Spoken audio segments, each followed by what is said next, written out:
Hello दोस्तों, स्वागत है आप सभी का मेरे प्यारे दोस्तों। आप सभी कैसे हैं? आई होप आप सभी बहुत बेहतरीन होंगे और आप लोगों की तैयारी भी बहुत बढ़िया चल रही होगी, इसे मैं मान के चलता हूं। तो मेरे प्यारे दोस्तों, जैसे कि आप लोग मेरे वीडियो को रेगुलर देख रहे हैं, मैं आप लोगों के लिए रेगुलर वीडियो अपलोड कर रहा हूं। और अभी जो हम लोग का मेन फोकस है, जो अभी एग्ज़ाम आ रहा है 12th क्लास का बोर्ड एग्ज़ाम 2023 में, है ना, फरवरी मार्च में हो जाएगा आप लोगों का एग्ज़ाम। तो उसी पर हम लोग अभी टारगेट किए हुए हैं और हम लोग का टारगेट है कि अकाउंटेंसी में 90 प्लस लाना है। हम लोग इसी को लेकर अभी काम कर रहे हैं कि किसी भी हालत में हम लोग को 90% से अबव लाना है, उससे कम में हम लोग को नहीं मानने वाले हैं।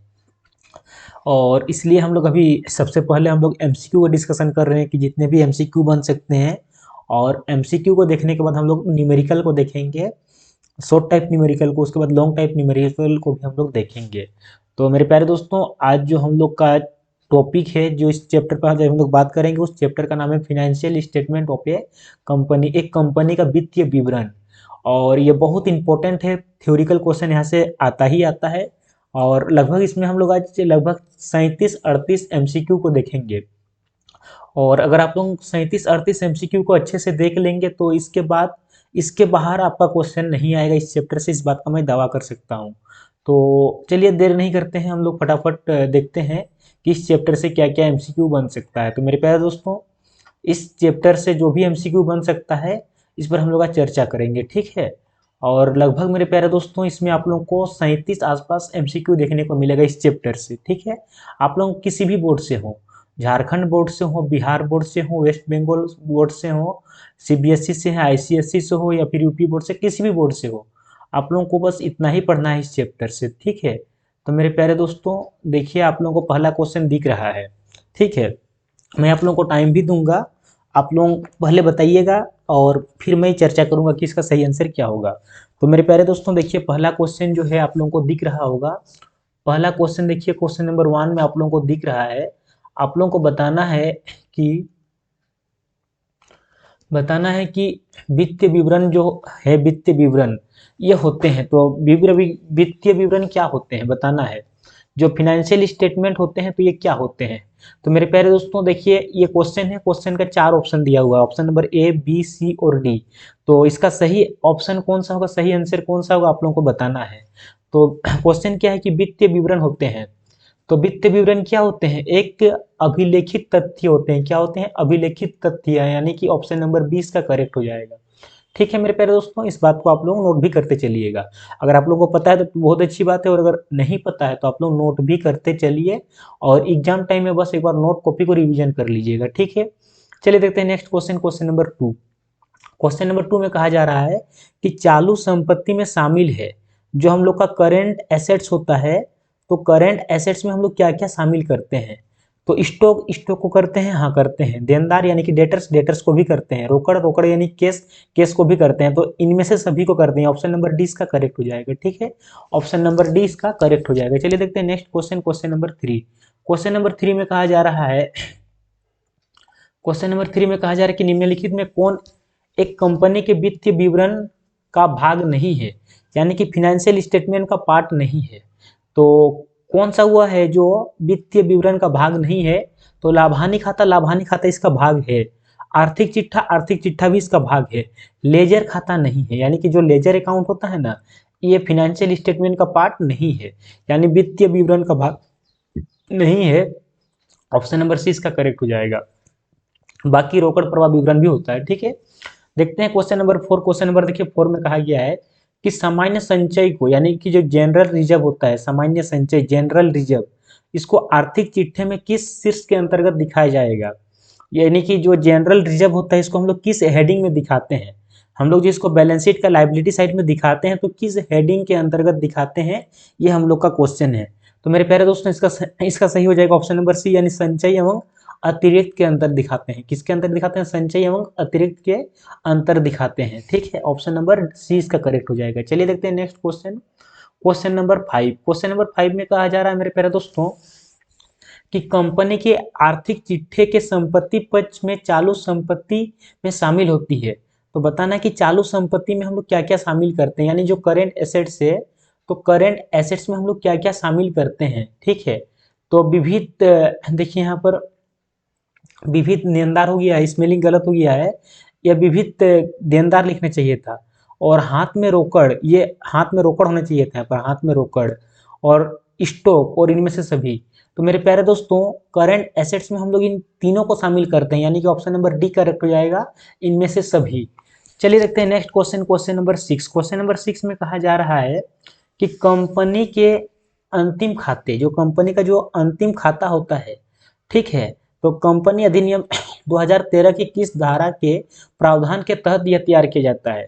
तो देखिए कंपनी अधिनियम जो 2013 है, इसका कौन सा धारा में मेंशन है जिसके अंतर्गत हम लोग अंतिम खाता तैयार करते हैं, ठीक है, तो किस प्रावधान के तहत हम लोग अंतिम खाता तैयार करते हैं। तो ऑप्शन नंबर सी करेक्ट हो जाएगा, 129 के अंतर्गत हम लोग तैयार करते हैं, ऑप्शन नंबर सी इसका करेक्ट हो जाएगा, ठीक है। चलिए देखते हैं next question, question number 7। Question number 7 में कहा जा रहा है कि भारतीय कंपनियों को, जितने भी इंडिया के अंदर कंपनियां हैं, भारतीय कंपनियों को अपना चिट्ठा कंपनी अधिनियम 2013 की अनुसूची 3 के किस भाग में दिखाए गए प्रारूप के अनुसार तैयार करना पड़ता है। तो देखिए इन लोगों को, जो जितना भी इंडिया के अंदर कंपनी है, जितने भी कंपनियां हैं, उनको कंपनी अधिनियम 2013 की जो अनुसूची में, अनुसूची 3 में जो कौन सा भाग है जिसके अंतर्गत उन लोगों को अपना आर्थिक चिट्ठा, यानी कि अपना चिट्ठा तैयार करना पड़ता है। तो मेरे प्यारे दोस्तों ये बहुत अच्छा क्वेश्चन है, बहुत अच्छा क्वेश्चन, ये क्वेश्चन आता ही आता है। इसका सही हो जाएगा भाग ए, यानी कि आप लोगों को याद रखना होगा, जो इंडियन कंपनी एक्ट जो बना था, बना है, देखिए ये इंडियन कंपनी एक्ट बना है 1956 में, लेकिन 2013 में इसमें बहुत सारा संशोधन हुआ है। तो इसका जो अनुसूची जो 3 है, अनुसूची 3 का भाग एक, इसके अंतर्गत हम कंपनियों को बैलेंस शीट तैयार करना पड़ता है, ठीक है, इस बात को याद रखिएगा। कंपनी अधिनियम 2013 की अनुसूची 3 भाग 1 के हिसाब से, यानी कि भाग 1 इसका सही हो जाएगा, ऑप्शन नंबर ए इसका करेक्ट हो जाएगा, ठीक है। चलिए देखते हैं next question, question number 8। Question number 8 में कहा जा रहा है कि कंपनियों को आर्थिक चिट्ठा अब तैयार किया जाता है। जो कंपनियों का जो आर्थिक चिट्ठा है अब कैसा तैयार होता है। तो मेरे प्यारे दोस्तों, जब से कंपनी अधिनियम 2013, कंपनी अधिनियम 2013 की अनुसूचित 3 भाग 1 के अनुसार जब से बैलेंस शीट बन रहा, तब से कैसा बन रहा है, लंबवत प्रारूप में बन रहा है, यानी कि वर्टिकल फॉर्मेट में बन रहा है, वर्टिकल फॉर्मेट में बन रहा है। मेरे प्यारे दोस्तों आप लोगों को पता होगा कि बैलेंस शीट का 2 फॉर्मेट होता है, बैलेंस शीट का 2 फॉर्मेट होता है, एक होता है हॉरिजॉन्टल फॉर्मेट और एक होता है वर्टिकल फॉर्मेट। तो कौन सा अभी बन रहा है कंपनियों में, कंपनियों में अभी बन रहा है वर्टिकल फॉर्मेट, कब से, 2013 की कंपनी अधिनियम आने के बाद से, यानी कि इसका सही हो जाएगा ऑप्शन नंबर बी, ठीक है। चलिए देखते हैं next question, question number 9। Question number 9 में कहा जा रहा है, क्वेश्चन नंबर 9 में कहा जा रहा है कि कंपनी की ख्याति को, जो कंपनी का जो ख्याति होता है, इसको आर्थिक चिट्ठे के संपत्ति पक्ष में किस शीर्ष के अंतर्गत दिखाया जाता है। यानी गुडविल जो होता है, तो गुडविल को हम लोग दिखाते हैं एसेट साइड में, गुडविल को कहाँ दिखाते हैं, गुडविल को दिखाते हैं बैलेंस शीट का एसेट साइड में। तो मेरा क्वेश्चन ये है, ये क्वेश्चन ये है कि इसको किस हेडिंग के अंतर्गत दिखाते हैं, गुडविल को किस हेडिंग के अंतर्गत दिखाया जाता है। तो मेरे प्यारे दोस्तों इसका सही हो जाएगा ऑप्शन नंबर बी, यानी कि गैर चालू संपत्ति के अंतर्गत दिखाते हैं। किसमें दिखाते हैं, गैर चालू संपत्ति के अंतर्गत दिखाते हैं। आई होप मेरे प्यारे दोस्तों आप लोगों को समझ में आ रहा होगा, ठीक है। चलिए देखते हैं next question, question number 10। Question number 10 में कहा जा रहा है, क्वेश्चन नंबर 10 में कहा जा रहा है कि कंपनी अधिनियम 2013 के अनुसार आर्थिक चिट्ठे का प्रारूप होता है। यानी कि 2013 कंपनी अधिनियम जो 2013 आया है, तो तब से जो चिट्ठे का प्रारूप है कैसा है, लंबवत है, यानी कि वर्टिकल है। ऑप्शन नंबर सी इसका करेक्ट हो जाएगा, पहले क्वेश्चन में हम लोग डिस्कशन कर चुके हैं, ठीक है। चलिए देखते हैं next question, question number 11। Question number 11 में कहा जा रहा है कि इनमें से कौन सी संपत्ति आर्थिक चिट्ठे में अस्थायी संपत्ति के शीर्ष के अंतर्गत नहीं दिखाई जाती है। बताना है कि इसमें से कौन सा ऐसा संपत्ति है, देखिए 4 को दिया गया है, इस 4 में से कौन सा ऐसा है जिसको हम लोग स्थायी संपत्ति के अंतर्गत नहीं दिखाते हैं, है ना। तो देखिए पहला ख्याति, ख्याति को हम लोग दिखाते हैं, है ना। भवन, भवन को भी दिखाते हैं, वाहन को भी दिखाते हैं, यानी कि पर्याप्त, जो पर्याप्त बिल है ना, इसको हम लोग नहीं दिखाते हैं, ठीक है। कहने का मतलब जो ये बिल्स रिसीवेबल है, बिल्स रिसीवेबल, इसको हम लोग कहाँ नहीं दिखाते हैं, अस्थायी संपत्ति के अंतर्गत नहीं दिखाते हैं, बल्कि इसको कहाँ दिखाते हैं, अस्थायी संपत्ति यानी कि इसको करेंट एसेट्स के अंतर्गत दिखाते हैं। ठीक है, तो इसका ऑप्शन नंबर बी करेक्ट हो जाएगा। चलिए देखते हैं next question, question number 12। Question number 12 में कहा जा रहा है कि प्रतिभूति प्रीमियम खाता, जो प्रतिभूति प्रीमियम खाता है, प्रतिभूति प्रीमियम खाते को आर्थिक चिट्ठे के दायित्व पक्ष में किस शीर्ष के अंतर्गत दिखाया जाता है। यानी कि जो प्रतिभूति प्रीमियम खाता है इसको तो दिखाते हैं बैलेंस शीट में, इसमें कोई डाउट नहीं, इसको बैलेंस शीट में दिखाते हैं और बैलेंस शीट का लायबिलिटी साइड में दिखाते हैं, इसमें भी कोई डाउट नहीं है। लेकिन किस हेडिंग के अंतर्गत दिखाते हैं, क्वेश्चन ये है। तो इसको दिखाते हैं हम लोग संचय एवं अधिशेष यानी कि रिजर्व एंड सरप्लस में दिखाते हैं। कहाँ दिखाते हैं, रिजर्व एंड सरप्लस के अंतर्गत हम लोग इसको दिखाते हैं। ठीक है, ऑप्शन नंबर ए इसका करेक्ट हो जाएगा। चलिए देखते हैं next question, question number 13। Question number 13 में कहा जा रहा है मेरे प्यारे दोस्तों कि आर्थिक चिट्ठा में ऋण पत्रों को दिखाया जाता है, यानी जो डिवेंचर्स होते हैं, तो डिवेंचर्स को हम लोग कहाँ पर दिखाते हैं, डिवेंचर्स को हम लोग बैलेंस शीट का दिखाते हैं, बैलेंस शीट में। ठीक है, तो कहाँ पर दिखाते हैं, तो इसको सुरक्षित ऋण के हेडिंग में दिखाते हैं। किस शीर्ष में दिखाते हैं, सुरक्षित ऋण के अंतर्गत दिखाते हैं बैलेंस शीट का लायबिलिटी साइड में। बैलेंस शीट का लायबिलिटी साइड में दिखाते हैं किसमें, सुरक्षित ऋण के अंतर्गत यानी कि सिक्योर्ड लोन के अंतर्गत दिखाते हैं। चलिए देखते हैं next question, question number 14। Question number 14 में कहा जा रहा है मेरे प्यारे दोस्तों कि लाभांश सामान्यतः दिया जाता है। जो लाभांश है यानी कि जो डिविडेंड है, ये डिविडेंड हम लोग किस पर देते हैं, है ना, जो डिविडेंड है ये सामान्यतः किस पर दिया जाता है। तो मेरे प्यारे दोस्तों ये प्रदत्त पूंजी पर दिया जाता है। ऑप्शन नंबर सी इसका करेक्ट हो जाएगा, प्रदत्त पूंजी पर दिया जाता है। चलिए देखते हैं next question, question number 15। Question number 15 में कहा जा रहा है मेरे प्यारे दोस्तों कि डूबत ऋण, जो डूब जाता है उसको बोलते हैं डूबत ऋण। डूबत ऋण के कारण हानि को पूरा करने के लिए जो राशि रखी जाती है उस राशि को क्या कहते हैं, है ना, तो उसको क्या कहते हैं दोस्तों, आयोजन कहा जाता है। यानी क्या कहते हैं उसको हम लोग, आयोजन कहते हैं। जो भी पैसा हम लोग का डूब रहा है उस जो हानि जो भी हानि हो रहा है उस हानि का भरपाई करने के लिए जो भी अमाउंट हम लोग रखते हैं उसको हम लोग क्या कहते हैं, उसको हम लोग आयोजन कहते हैं। ऑप्शन नंबर 20 का करेक्ट हो जाएगा। ठीक है, चलिए दोस्तों देखते हैं क्वेश्चन नंबर 16। क्वेश्चन नंबर 16 में कहा जा रहा है कि भारतीय कंपनी अधिनियम 2013 की किस धारा के अनुसार आर्थिक चिट्ठा स्वीकृति, है ना, स्वीकृत प्रारूप में तैयार किया जाना चाहिए। तो बताना है ये किस धारा के अंतर्गत, यानी कि आपको धारा बताना है। जो अभी हम लोग मेरे प्यारे दोस्तों इसका हम लोग पिछला क्वेश्चन में भी डिस्कशन किए थे, यानी कि इसका धारा याद रखना है 129 129 धारा के अंतर्गत हम लोग इसका प्रारूप में तैयार करते हैं। ठीक है, ऑप्शन नंबर सी इसका करेक्ट हो जाएगा। चलिए देखते हैं दोस्तों next question, question number 17। Question number 17 में कहा जा रहा है कि कंपनियों के लिए आर्थिक चिट्ठा का स्वीकृत प्रारूप अनुसूची में दिया गया है। तो किस अनुसूची में यह दिया गया है, तो अनुसूची, है ना, और भाग बताना है, कौन सा अनुसूची और कौन सा भाग। तो ये अनुसूची 3 और भाग 1 में दिखाया गया है। किसमें, ऑप्शन नंबर सी इसका करेक्ट हो जाएगा, अनुसूची 3 और भाग 1, है ना। चलिए देखते हैं next question, question number 18। Question number 18 में कहा जा रहा है मेरे प्यारे दोस्तों कि आर्थिक चिट्ठू, देखिए चिट्ठू लिखा गया है, यहाँ पर चिट्ठा होना चाहिए था, आर्थिक चिट्ठा।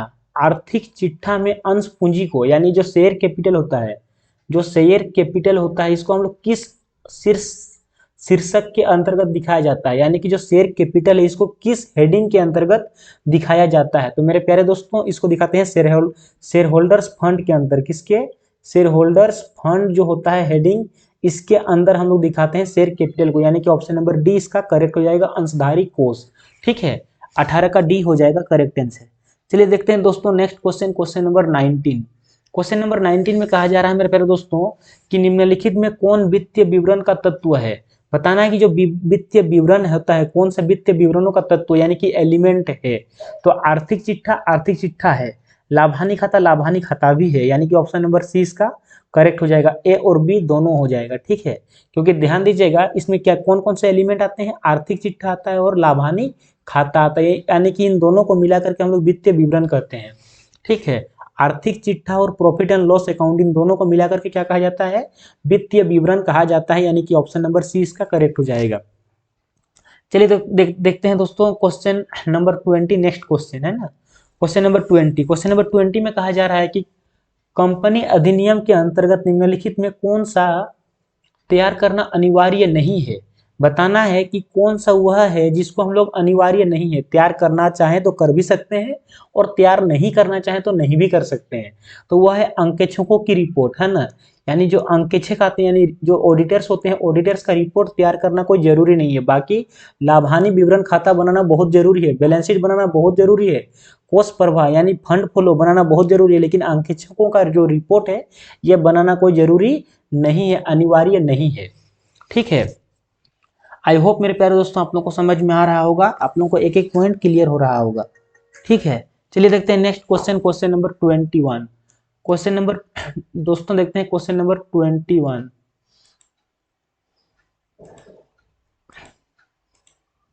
देखिए क्वेश्चन नंबर 21 में क्या कहा जा रहा है। देखिए समता दिया हुआ है 90,000 का, है ना, यानी इक्विटी दिया हुआ है 90,000 का, इक्विटी दिया हुआ है 90,000 का, लाइबिलिटी दिया हुआ है 60,000 का, लाइबिलिटी दिया हुआ है कितना का, लाइबिलिटीज दिया हुआ है 60,000 का, और प्रॉफिट दिया हुआ है 20,000 का। तो मेरा टोटल कितना हो रहा है। देखिए बैलेंस शीट में होता है दो साइड, ठीक है, ये तो आप लोगों को पता ही होगा। एक को बोलते हैं लाइबिलिटी साइड और एक को बोलते हैं एसेट साइड। ठीक है, तो लाइबिलिटी साइड का जोड़ कितना हो रहा है, 1,70,000। तो मेरे प्यारे दोस्तों बैलेंस शीट का नियम क्या है कि जितना होता है लाइबिलिटी साइड का जोड़ उतना ही होता है, एसेट साइड का जोड़ भी उतना ही होता है। यानी इधर भी हम लोग का 1,70,000 होगा। तो क्वेश्चन क्या पूछा है, तो कुल संपत्ति कितनी होगी, तो जितना लाइबिलिटी हुआ उतना ही एसेट्स भी होगा, यानी कि 1,70,000 इधर भी होगा। ऑप्शन नंबर ए इसका करेक्ट हो जाएगा। ठीक है, आई होप मेरे प्यारे दोस्तों आप लोगों को समझ में आ रहा होगा। चलिए देखते हैं नेक्स्ट क्वेश्चन, क्वेश्चन नंबर 22।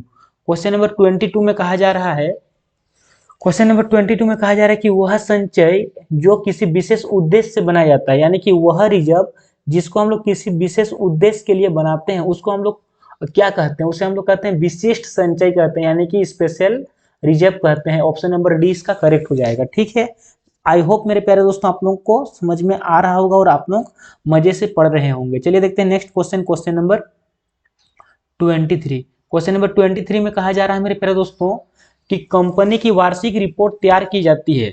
जो कंपनी का जो एनुअल रिपोर्ट है, ये एनुअल रिपोर्ट तैयार किया जाता है ना, रिपोर्ट तैयार की जाती है। तो मेरे प्यारे दोस्तों इसका सही ऑप्शन क्या हो जाएगा, अंशधारियों को।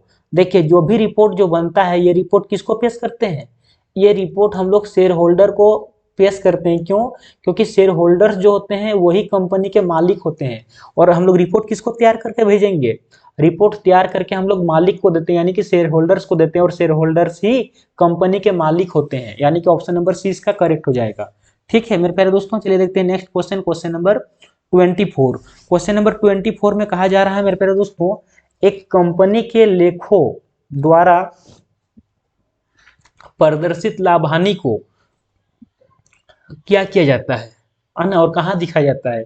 यानी एक कंपनी द्वारा जो भी प्रदर्शित लाभ या हानि होता है उसको कहाँ पर दिखाया जाता है, तो संचय एवं अधिशेष के शीर्ष के अंतर्गत दिखाया जाता है। यानी कि जो भी प्रॉफिट होता है, जो भी प्रॉफिट या फिर लॉस होता है, इसको कहाँ दिखाते हैं, रिजर्व एंड सरप्लस के हेडिंग में दिखाते हैं। रिजर्व एंड सरप्लस का हेडिंग के अंतर्गत दिखाया जाता है। यानी कि ऑप्शन नंबर सी इसका करेक्ट हो जाएगा। रिजर्व एंड सरप्लस संचय एवं अधिशेष के शीर्ष के अंतर्गत दिखाया जाता है। यह बात आप लोगों को पता होना चाहिए। ठीक है, चलिए देखते हैं दोस्तों next question, question number 25। Question number 25 में कहा जा रहा है कि एक व्यवसाय की संपत्तियों को, एक व्यवसाय की जो जितना भी संपत्तियां होती हैं, संपत्तियों को कितने रूप में वर्गीकृत किया जा सकता है। तो मेरे प्यारे दोस्तों जितना भी एसेट्स होता है, एसेट्स को हम लोग दो पार्ट में वर्गीकृत करते हैं।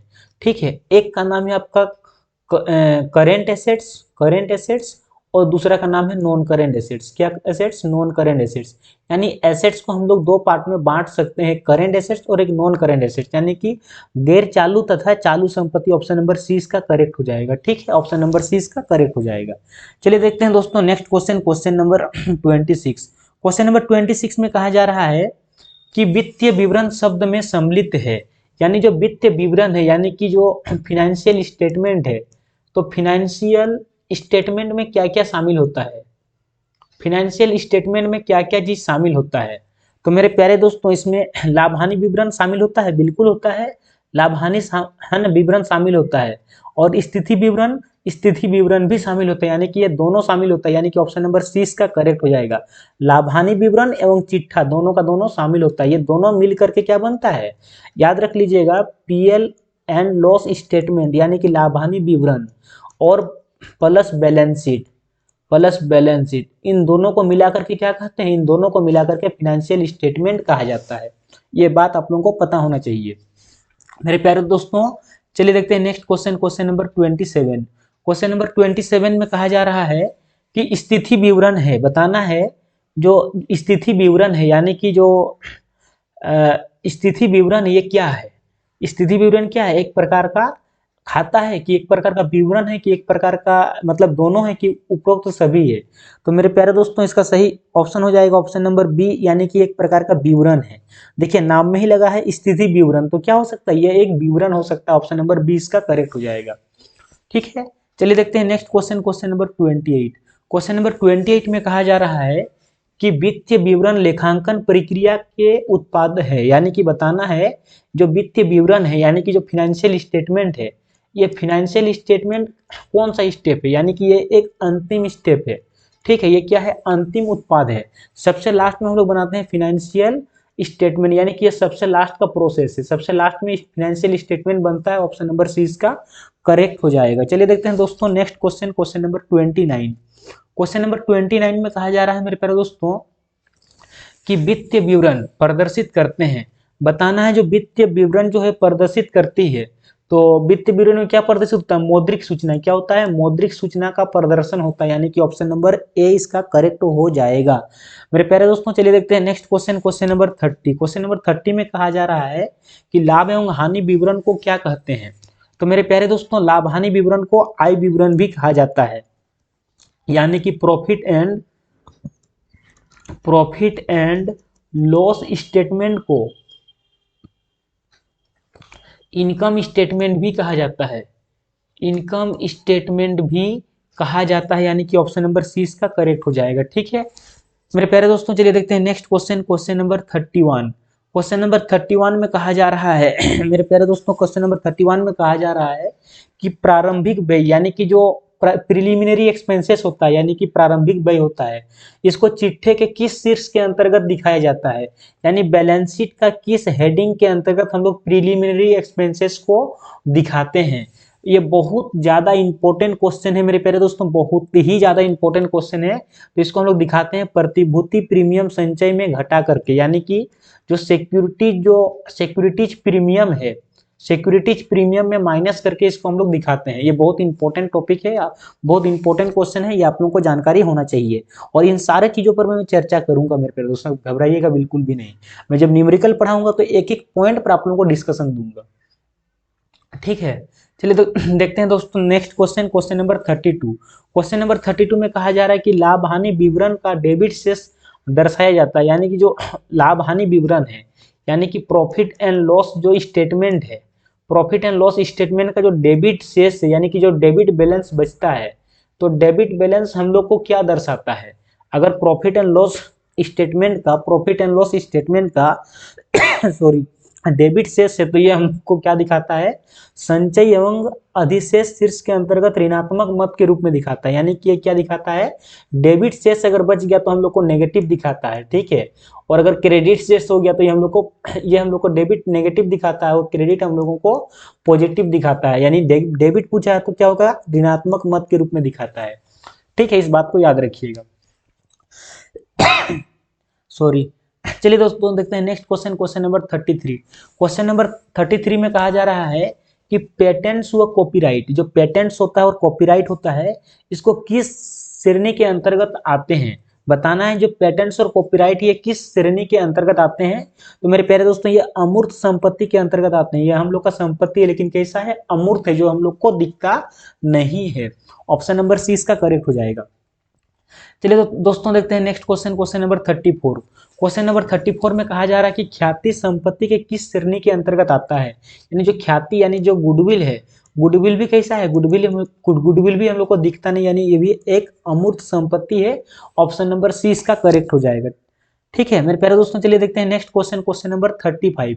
क्वेश्चन नंबर 35 में कहा जा रहा है कि आकस्मिक दायित्व, आकस्मिक दायित्व को किस शीर्ष के अंतर्गत दिखाया जाता है। बताना है जो आकस्मिक दायित्व है इसको हम लोग किस हेडिंग के अंतर्गत दिखाते हैं। तो ये टिप्पणी के रूप में दिखाते हैं। कैसे दिखाते हैं इसको हम लोग, एक टिप्पणी के रूप में दिखाते हैं। ऑप्शन नंबर सी इसका करेक्ट हो जाएगा। ठीक है मेरे प्यारे दोस्तों, अगर आप लोगों को ये वीडियो अच्छा लग रहा है तो वीडियो को आप लोग नोट भी कीजिए और वीडियो को लाइक कीजिए। मेरे प्यारे दोस्तों वीडियो को लाइक कीजिए और चैनल में अगर नए हैं तो सब्सक्राइब कीजिए और मैक्सिमम शेयर कीजिए। आप लोग शेयर कीजिए, मैं आप लोगों को अकाउंटेंसी में 90% दिलाने का वादा करता हूँ। ठीक है मेरे प्यारे दोस्तों, चलिए देखते हैं next question, question number 36। Question number 36 में कहा जा रहा है कि भविष्य निधि हेतु, यानी कि जो भविष्य निधि होता है इसके हेतु प्रावधान को कंपनी के आर्थिक चिट्ठा में किस शीर्ष में दिखाया जाता है।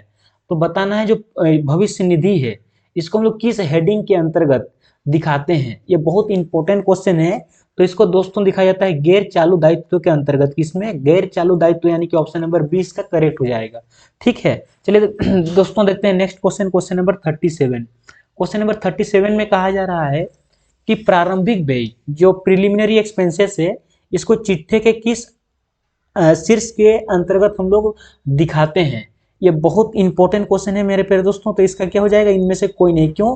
क्योंकि हम लोग उसको प्रतिभूति प्रीमियम में माइनस करके दिखाते हैं। इसमें से कहीं पर भी नहीं होगा। ऑप्शन नंबर डी इसका करेक्ट हो जाएगा। तो मेरे प्यारे दोस्तों आई होप आप लोगों को समझ में आ गया होगा और आप लोगों को खूब इंजॉय किए होंगे इस वीडियो में। और मेरे प्यारे दोस्तों आप लोगों का एक एक क्वेश्चन मैं आप लोगों को कराऊंगा। पूरा अकाउंटेंसी में जितना भी टाइम बचा हुआ है उतना टाइम के अंदर मैं पूरा इस प्रकार से अकाउंटेंसी पढ़ाऊंगा कि आप लोगों को 90% से अबव दिलाऊंगा। मेरे प्यारे दोस्तों आप लोग मेरे वीडियो को मैक्सिमम वायरल कीजिए, मैक्सिमम शेयर कीजिए। और आप लोगों के लिए मैं दिन रात मेहनत कर रहा हूँ, आप लोगों के लिए बेस्ट से बेस्ट कंटेंट लेके आने का प्रयास कर रहा हूँ। तो मेरे प्यारे दोस्तों आप लोग नेक्स्ट वीडियो का प्रतीक्षा करें। आप लोग को नेक्स्ट वीडियो कल मिल जाएगा। आप लोग हंसते रहिए, मुस्कुराते रहिए और वीडियो को मैक्सिमम वायरल कीजिए, पढ़ते रहिए और आगे बढ़ते रहिए। मिलते हैं नेक्स्ट वीडियो में। All the best.